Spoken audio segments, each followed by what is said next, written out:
Hi friends, ఈ వీడియోలో మనం టీఎస్పీసీ సిలబస్ అంటే తెలంగాణ స్టేట్కి సంబంధించి ఏదైతే పోలీస్ కానిస్టేబుల్ సిలబస్ ఏదైతే ఉందో అది ప్రిలిమ్స్ కావచ్చు, మెయిన్స్ కావచ్చు, ఎలా ఉంటుందని మనం డిస్కస్ చేద్దాం. ఇది నా point of view. Already notification వచ్చి 15 రోజులు అవుతుంది కాబట్టి చాలామంది చాలా యూట్యూబ్ ఛానల్స్లో ఎక్స్ప్లెయిన్ చేయడం జరిగింది.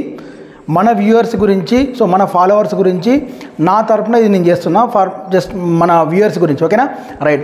ఇక్కడ ఎస్ఐకి ఏమో డిఫరెంట్ ప్యాటర్న్ ఉంటుంది, కానిస్టేబుల్కి ఒక డిఫరెంట్ ప్యాటర్న్ ఉంటుంది. ఏంటిదంటే ఎస్ఐకి కానిస్టేబుల్లో ఉన్న ఒక అడ్వాంటేజ్ ఏంటంటే ప్రిలిమ్స్ ఏదైతే సిలబస్ ఏదైతే వెయిటేజ్ ఉంటుందో యాజ్ ఇట్ ఈజ్గా మెయిన్స్కి కూడా అదే సిలబస్ అదే వెయిటేజ్. అదే ఎస్ఐకి చూసుకున్నట్టయితే అంటే దీనికి ఏంటంటే కానిస్టేబుల్కి ఏంటంటే ప్రిలిమ్స్ 200 మార్క్సే, మెయిన్స్ కూడా 200 మార్క్సే.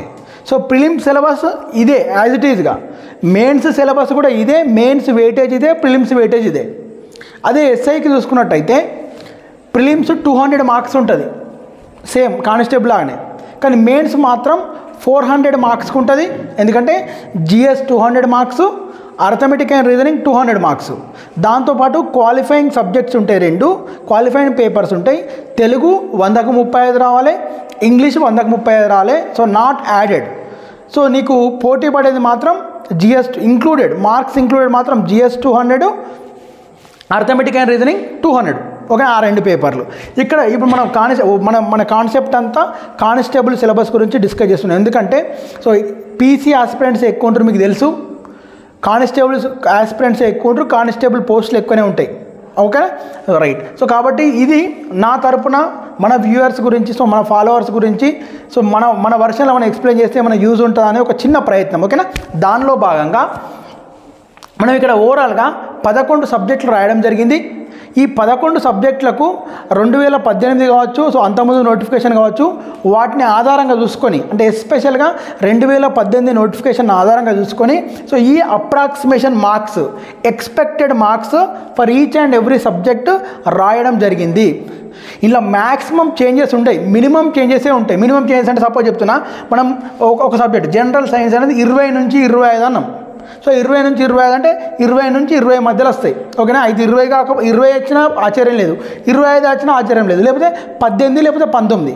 మరి నీ 20 రాస్తే 10 వచ్చుడు, 25 రాస్తే 35 వచ్చుడు, అట్లా పాసిబిలిటీ లేదు. ఎందుకంటే ఇక్కడ 11 సబ్జెక్టులకు ఎక్సెప్ట్ ఈ పర్సనాలిటీ టెస్ట్ పక్కన పెడితే ఈ పార్ట్కు 25% ఇంపార్టెన్స్, ఈ పార్ట్కి ఆల్మోస్ట్ 25 to 30% ఇంపార్టెన్స్. ఈ పార్ట్కు ఆల్మోస్ట్ 60 to 70% ఇంపార్టెంట్ ఇవ్వడం జరిగింది. ఇది గత నోటిఫికేషన్ల ఆధారంగా మనం ఇది రాయడం జరుగుతుంది. దీన్ని బట్టి ప్రిలిమ్స్ క్వాలిఫై అయ్యడం ఎలా అనేది ఈ వీడియోలో చూద్దాం. ఓకేనా, పీసీకి ప్రిపేర్ అయ్యే అభ్యర్థి ప్రిలిమ్స్ క్వాలిఫై కావాలంటే ఏంటిది ముచ్చట, దాని గురించి మనం డిస్కస్ చేద్దాం. ఓకేనా, రైట్. నాది అర్థమెటిక్ అండ్ రీజనింగ్ సబ్జెక్ట్ కాబట్టి దాంతోపాటు వెయిటేజ్ పరంగా చూసుకున్నా కూడా అర్థమెటిక్ అనేది టాప్లో ఉంటుంది. దాని తర్వాత రీజనింగ్ రాశాను, English, current affairs, TS movement and culture అంటే Telangana state movement and culture, దాంతోపాటు general science, history, polity, economy, geography, personality test. ఇక్కడ అర్థమెటిక్ అండ్ రీజనింగ్ ఎందుకు రాయడం జరిగింది అంటే టాప్లో ఆర్డర్ ప్రకారం రాసిన ఈ అర్థమెటిక్ అండ్ రీజనింగ్ ఈ 2 సబ్జెక్టులు కలిపి మనకు 50 నుంచి 60 మార్కుల వెయిటేజ్ ఉంటుంది. ఈ 2 అర్థమెటిక్ అండ్ రీజనింగ్ కలిపి 50 నుంచి 60 మార్కుల వెయిటేజ్ ఉంటుంది. ఈ 2 సబ్జెక్టుల మీద నెగిటివ్, ఎస్పెషల్గా అర్థమెటిక్ మీద నెగిటివ్ ఉండేటోళ్ళు ఆల్మోస్ట్ 60 to 70% ఆస్పిరెంట్స్ దీని మీద నెగిటివ్ ఉంటారు.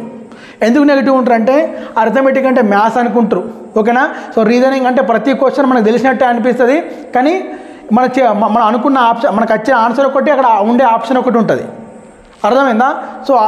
అయితే వీటికి నేను క్లారిటీ ఇవ్వడానికి ఏం చెప్తున్నా అంటే అర్థమెటిక్ రీజనింగ్ లేకపోతే ఎస్ఐ జాబ్ కొట్టుడు పాసిబుల్ కాదు, అర్థమెటిక్ అండ్ రీజనింగ్ లేకపోతే ఎస్ఐ జాబ్ కొట్టుడు పాసిబుల్ కాదు. ఇదే అర్థమెటిక్ అండ్ రీజనింగ్ లేకపోతే కానిస్టేబుల్ జాబ్ కొట్టుడు పాసిబుల్ అవుతుంది, కానీ వెరీ డిఫికల్ట్ ఉంటుంది. అర్థమైందా? ఇది బాగా పాయింట్ గుర్తుపెట్టుకోవాలి. అన్ని టాపిక్స్ ప్రిపేర్ కావాలని అవసరం లేదు. ఏది పీసీకి సంబంధించి అర్థమెటిక్ అండ్ రీజనింగ్లో నువ్వు అన్ని టాపిక్స్, అర్థమెటిక్లో ఉన్న 25 నుంచి 30 టాపిక్లు, రీజనింగ్లో ఉన్న 25 నుంచి 30 టాపిక్లు, టోటల్గా 50 నుంచి 60 టాపిక్లు ప్రిపేర్ కావాల్సిన అవసరం లేదు. నేను దానికి సంబంధించిన వెయిటేజ్ కూడా నేను కంప్లీట్గా వీడియో తీస్తాను. అర్థమెటిక్లో కేవలం 10 నుంచి 15 టాపిక్లు, రీజనింగ్లో కేవలం 10 నుంచి 15 టాపిక్లు, ఓవరాల్గా 25 నుంచి 30 టాపిక్లు, అంటే 60 టాపిక్లకు 25 నుంచి 30 టాపిక్లు ప్రిపేర్ అయితే ఆల్మోస్ట్ 90% సిలబస్ కవర్ అవుతుంది. ఏది ఈ పీసీ పేపర్కి సంబంధించి. అంటే 50 మార్కులకు పేపర్ ఉంటే 40 మార్కులు మనకు ఈ 25 టాపిక్లు ప్రిపేర్ అయితేనే వస్తాయి. మనకు 100% ప్రిపేర్ కావాల్సి, ఎందుకంటే మొత్తం మిగతా సబ్జెక్టులు ఉన్నాయి, వాటికి కూడా న్యాయం చేయాలి కాబట్టి. So what is my sincere request, so మొత్తం వదిలేయద్దు. అర్థమెటిక్ రీజనింగ్ చేస్తూ ఉంటారు. రీజనింగ్ 25కు 10 15 చేస్తూ ఉంటారు, ఎవరైనా చేస్తారు. ఇంకా 10 చేసుడే గ్రేట్ ఇక్కడ. ఓకేనా, ఇక్కడ 30కి 4 5 చేస్తారు, లేదు యావరేజ్ స్టూడెంట్ 10 15 చేస్తారు, కానీ 20 దాటించడం గ్రేట్ ఇక్కడ. సో కాబట్టి ఆ స్ట్రాటజీ కూడా నేను పర్టికులర్ వీడియో చేసి చెప్తా. సో మనకు అర్థమెటిక్ ఇంపార్టెంట్, రీజనింగ్ ఇంపార్టెంట్, దాంతోపాటు ఇంగ్లీష్ కూడా ఇంపార్టెంట్. ఎందుకంటే 6th to 10th సిలబస్ వస్తుంది బాస్. ఇంగ్లీష్ అనేది 6th నుంచి 10th సిలబస్, గ్రామర్ పార్ట్ కావచ్చు. ఓకేనా, ఇక్కడ మొత్తం అన్ని ఫిల్లింగ్ ఆప్షన్సే ఉంటుంది, ABCD ఆప్షన్సే ఉంటాయి. నువ్వు ఏం రాయాల్సిన అవసరం లేదు కాబట్టి సో చదివి అర్థం చేసుకుంటే 6th to 10th అందరం చదివినాం, చదువుతూనే ఈ ఇంటర్ క్వాలిఫికేషన్ తోటి ఎగ్జామ్ రాస్తున్నాం. సో కాబట్టి సేమ్ అదే గ్రామర్ రిపీట్ అవుతూ ఉంటుంది. దాని గురించి ఏం చెప్తున్నా, వెయిటేజ్ కూడా ఎక్కువనే ఉంది. దానికి 20 నుంచి 25 మార్కుల వెయిటేజ్ ఉన్నది. అంటే 10% 12% వెయిటేజ్ ఇచ్చిండు ఇంగ్లీష్కు. సో దాంతోపాటు current affairs. So current affairs compulsory 25 వేసుకోవచ్చు, 30 వేసుకున్నా కూడా తక్కువనే. ఎందుకంటే సో లేటెస్ట్ జరిగే ఇష్యూస్ పైన నువ్వు ఎంత అప్డేట్గా ఉన్నావు, అభ్యర్థి ఎంత అప్డేట్గా ఉన్నావు అనేది ఇంపార్టెంట్. సో కాబట్టి డెఫినెట్గా కరెంట్ అఫైర్స్ అనేది ఇంపార్టెంట్ రోల్. ఏది ఏ కాంపిటేటివ్ ఎగ్జామ్ తీసుకున్నా ఇలా కరెంట్ అఫైర్స్ డిసైడింగ్ ఫ్యాక్టర్ అవుతుంది. సో రేపు నువ్వు రాయబోయే ఎస్ఐ అండ్ కానిస్టేబుల్ ఎగ్జామ్లో కూడా కరెంట్ అఫైర్స్ డిసైడింగ్ ఫ్యాక్టర్, ఇది మర్చిపోకు. రోజు పొద్దుగా లేచి ఈనాడు పేపర్ చదువుతాయి బ్యాగ్ అంతే. నేను ఈనాడు అని చెప్తాను, మళ్ళీ ఈనాడు కాదు, ఇంకో 2 పేపర్లు, 1 లేదా 2 పేపర్ రోజు పొద్దున లేచి ఒక గంట చదివి దాని హిస్టరీ ఏందో దానికి యాడ్ చేసుకుంటుంటే అయిపోయాక అంతే. ఓకేనా, right. So TS movement and culture important. ఎందుకంటే మనం తెలంగాణ స్టేట్ వచ్చినాక మన తెలంగాణ మూమెంట్ కావచ్చు, కల్చర్ కావచ్చు, ప్రతి ఒక్క ఆస్పిరెంట్, ప్రతి ఒక్క యువకుడు తెలుసుకోవాలని చెప్పేసి మనం తెలంగాణకు సంబంధించి ఏ నోటిఫికేషన్, TSPSC సంబంధించి ఏ నోటిఫికేషన్ వచ్చినా కూడా దీనికి ఆల్మోస్ట్ ఒక 20-25% వెయిటేజ్ ఇవ్వడం జరుగుతుంది. ఏది టీఎస్ మూమెంట్ అండ్ కల్చర్కి, దానికి కూడా 25 నుంచి 30 మార్కులు. జనరల్ సైన్స్లో ఏమొస్తుంది, ఫిజిక్స్ వస్తుంది, కెమిస్ట్రీ వస్తుంది, బయాలజీ వస్తుంది. ఓకేనా, సో దీనికి కూడా 20 నుంచి 25 మార్కుల వెయిటేజ్ ఉన్నది. సో నేను ఈ 6 సబ్జెక్టు లెఫ్ట్ సైడ్ రాయడం, సో మిగతా సబ్జెక్టులు రైట్ సైడ్ రాయడం ఏంటంటే, ఒక్కసారి మనకు చూడు, మనము ప్రిలిమ్స్ క్వాలిఫై కావాలంటే మొన్న ఒక పేపర్ చెప్పడం జరిగింది, మన ఎవరు చెప్పడం జరిగింది, TSPSC చైర్మన్ ఎవరు చెప్పడం జరిగింది. సో ఏం చెప్పారు, ఆగస్టు 2nd వారంలో.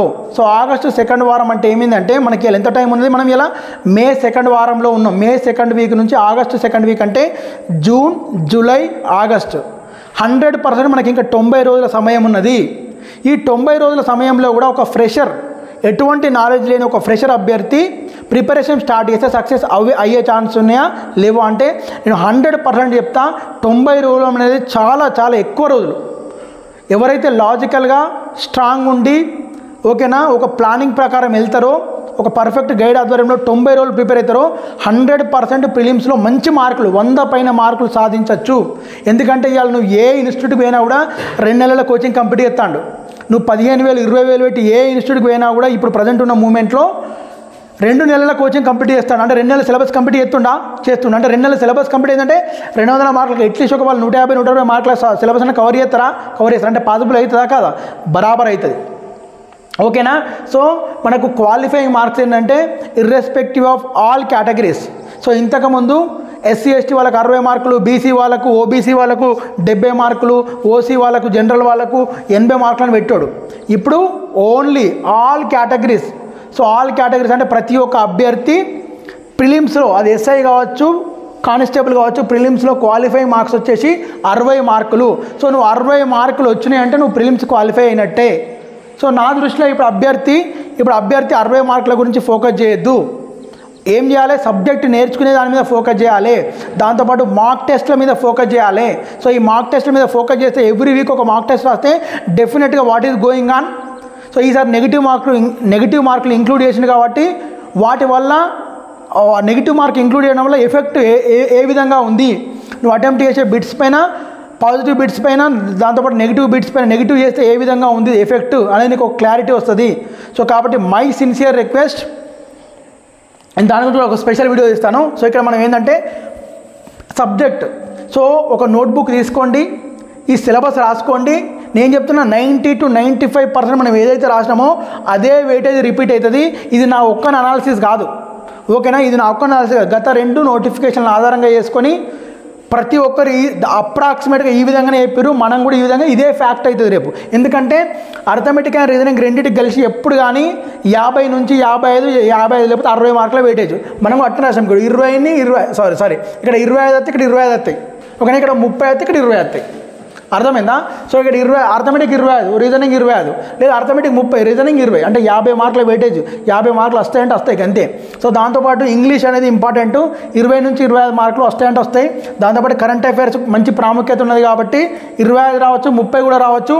దాంతోపాటు TS movement and culture important. అంటే ఈ పక్క మనం చూసుకుంటే 26 వేసుకోగంతే. 26లో 120 మార్కులు నీకు ప్రిలిమ్స్లో కావాల్సినవి 60 మార్కులు, కేవలం 60 మార్కులు అయితే నువ్వు ప్రిలిమ్స్ క్వాలిఫై అవుతావు. ఓన్లీ ఈ 6 సబ్జెక్టులు అప్రాక్సిమేట్గా సో +or-10, సో +or-10 వేసుకున్నా కూడా 120 మార్కులు, అంటే 110 నుంచి 130 మార్కులు ఓన్లీ 6 సబ్జెక్టుల వల్లనే వస్తున్నాయి. ఈ 6 సబ్జెక్టులు ఇప్పుడు ప్రిలిమ్స్లో కీలకమే, రేపు మెయిన్స్లో కూడా కీలకమే. సో కాబట్టి మై సిన్సియర్ రిక్వెస్ట్, ఎవరైతే ఫ్రెషర్స్ ఉన్నారో మీరు అస్సలు భయపడాల్సిన అవసరం లేదు. ఇప్పుడు కూడా నువ్వు ఈ క్షణం కూడా ప్రిపరేషన్ స్టార్ట్ చేసి నువ్వు సక్సెస్ కావచ్చు. ఏంటిది అంటే నీ దగ్గర కంప్లీట్ స్ట్రాటజీ ఉండాలి. అర్థమెటిక్ అని ఉన్నది, అర్థమెటిక్ ప్రిపేర్ అయితే 25 మార్కులు వస్తాయని తెలుసు. అర్థమెటిక్ ఒక ఇండెక్స్ నీకు తెలిసి ఉండాలి. అర్థమెటిక్లో ఏ టాపిక్ ప్రిపేర్ అయితే ఎక్కువ మార్కులు గెయిన్ చేయొచ్చు, తక్కువ సమయంలో ఒక ఇండెక్స్ ఉండాలి నీ దగ్గర, ఒక గ్రాఫ్ ఉండాలి. రీజనింగ్ 20 నుంచి 25 మార్కులు వస్తాయని నీకు తెలుసు, అందరికీ తెలుసు, నీకు తెలుసు, అందరికీ తెలుసు. కానీ రీజనింగ్లో ఏం టాపిక్లు ఉంటాయని నువ్వు ఫస్ట్ విశ్లేషణ చేసుకోవాలి. ఆ రీజనింగ్లో ఏ టాపిక్లు చదివితే ఎక్కువ వెయిటేజ్ వస్తుంది, ఎక్కువ ఈజీగా బయట వస్తుందని చూసుకోవాలి. అదేవిధంగా ఇంగ్లీష్ కూడా. సో ఇంగ్లీష్ 4 to 5 సబ్జెక్ట్స్ ఉంటాయి, సారీ ఇంటర్నల్ సబ్జెక్ట్ ఉంటాయి. సో వాటి మీద ఇంటర్నల్ చాప్టర్స్ ఉంటాయి. సో ఏ ఆస్పెక్ట్లో 5 4 20 ఎట్లా, సో ఏ ఆస్పెక్ట్లో అడుగుతున్నా వాటి మీద నీకు కంప్లీట్ గ్రిప్ అవగాహన ఉండాలి. ఫస్ట్ నీకు సిలబస్ అవగాహన ఉండాలి. So please understand my intention. ఎవరైనా ఏదైనా అభ్యర్థి సపోజ్ చెప్తున్నా బ్యాంక్ ఎగ్జామ్ ప్రిపేర్ అవుతాడు. సో మనకి బ్యాంక్ ఎగ్జామ్ ప్రిపేర్ అంటే ఏం కావాలి, మనకు ఒకటి తెలిసి ఉండాలి. అందులో అర్థమెటిక్ ఉంటుంది, రీజనింగ్ ఉంటుంది, ఇంగ్లీష్ ఉంటుంది, జనరల్ నాలెడ్జ్ ఉంటుంది. ప్రిలిమ్స్లో అర్థమెటిక్ ఉంటుంది, రీజనింగ్ ఉంటుంది, ఇంగ్లీష్ ఉంటుంది. అదే మెయిన్స్ లెవెల్లో ఏముంటుంది, అర్థమెటిక్ ఉంటుంది, రీజనింగ్ ఉంటుంది, ఇంగ్లీష్ ఉంటుంది, జీకే ఉంటుంది, నీకు తెలిసి ఉండాలి. ఇక్కడ నువ్వు ఏం ఎగ్జామ్ ప్రిపేర్ అవుతున్నావు, కానిస్టేబుల్ ఎగ్జామ్ ప్రిపేర్ అవుతున్నావు. సో కానిస్టేబుల్ అభ్యర్థికి ఏం తెలిసి ఉండాలి, సిలబస్ ఏంటిది, అసలు ఎన్ని సబ్జెక్టులు ఉంటాయి, 11 సబ్జెక్టులు ఉంటాయి, ఎట్లా ఏ వెయిటేజ్ ఉంటుంది, ఈ వెయిటేజ్ ఉంటుంది, ఫస్ట్ ఎక్కడ స్టార్ట్ చేయాలి, ఈ స్ట్రాటజీ తెలవాలి. ఈ స్ట్రాటజీ గురించి నువ్వు తెలుసుకోవడానికి 2-3 రోజులు యూట్యూబ్లో సెర్చ్ చేసి డేటా గ్యాదర్ చేసుకో. స్ట్రాటజీకి ఒక బుక్ పెట్టుకొని అని అడిగితే స్ట్రాటజీకి ఒక 20 రూపాయలు 30 రూపాయల బుక్ పెట్టుకొని అసలు స్ట్రాటజీ సిలబస్ ఏంది రాసుకో. నేను ఒక్కనే చెప్తాను, 100 మంది చెప్తారు ఇలా యూట్యూబ్లో, అర్థమైందా? 100 మంది సోర్సెస్, 100 మంది వక్తల యొక్క సోర్సెస్ మనకు అవైలబుల్గా ఉన్నాయి. సో కాబట్టి ఫస్ట్ సిలబస్ చూసుకోవాలి. ఈ సిలబస్లో 11 సబ్జెక్టులు ఉన్నాయి, మళ్ళీ ఇంటర్నల్ సిలబస్ చూసుకోవాలి. ఇలా మనం దేనికి న్యాయం చేస్తున్నామో చూసుకోవాలి. మన టార్గెట్ ఏంటి, ప్రిలిమ్స్ కాదు. ఇవాళ ప్రిలిమ్స్ 60 వచ్చినో 70 వచ్చినో 80 వచ్చినో ఎవరు జాబ్ కొట్టాడు. ప్రిలిమ్స్లో ఎవరైతే 100 మార్కులు దాటుతాయో వాడే జాబ్ కొట్టడానికి ఆస్కారాలు ఉంటాయి, వాని కాన్ఫిడెన్స్ లెవెల్సే పీక్స్లు ఉంటాయి, ఓకేనా? So my sincere request, so నువ్వు డెఫినెట్గా ఈ సిలబస్ని, ఈ వెయిటేజ్ని ఆధారంగా చూసుకొని నువ్వు ప్రిపేర్ కావాలి.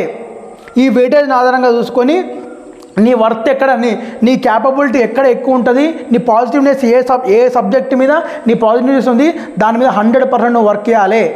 6 సబ్జెక్టులు 120 మార్కులు వస్తాయంటే వస్తాయి గంతే, అర్థమైందా? ఇటు ఒక 5 సబ్జెక్టులు 60 నుంచి 80 మార్కులు వస్తాయంటే వస్తాయి గంతే, ఓకేనా? సో కాబట్టి సమయాన్ని వృధా చేయకండి. అండ్ నెక్స్ట్ వీడియోలో చెప్తాను, ఇంకొకటి చెప్తాను నెక్స్ట్ వీడియోలో. అసలు ప్రజెంట్ అభ్యర్థులు ఫేస్ చేస్తున్న ప్రాబ్లమ్స్ ఏంటి, వాటిని ఎలా ఓవర్కమ్ చేయాలి, వాళ్ళ ఎమోషనల్స్ ఎట్లా కంట్రోల్ చేయాలి, నోటిఫికేషన్ రాగానే ప్రతి ఒక్కడు ఏం చేస్తారు, ఏం స్ట్రాటజీ ఫాలో అవుతారు, ఇన్స్టిట్యూట్ వాళ్ళు ఏం స్ట్రాటజీ ఫాలో అవుతారు, అభ్యర్థులు ఏం స్ట్రాటజీ ఫాలో అవుతారు కూడా నేను కంప్లీట్ వీడియో ఇస్తాను, ఓకేనా? సో ఇది సిలబస్, ఇది రాసుకోండి. నీ 60 మార్కుల టార్గెట్ కాదు, 120 మార్కుల టార్గెట్. ప్రిలిమ్సే నీ టార్గెట్ 120, అట్లయితేనే నీకు ఎస్ఐ ఎగ్జామ్ కానిస్టేబుల్ జాబ్ వస్తుంది, కానిస్టేబుల్ డ్రెస్ నీ ఒంటి మీద ఉంటుంది. ఓకేనా? So right. So please note down the syllabus. ఓకేనా? Thank you and all the very best.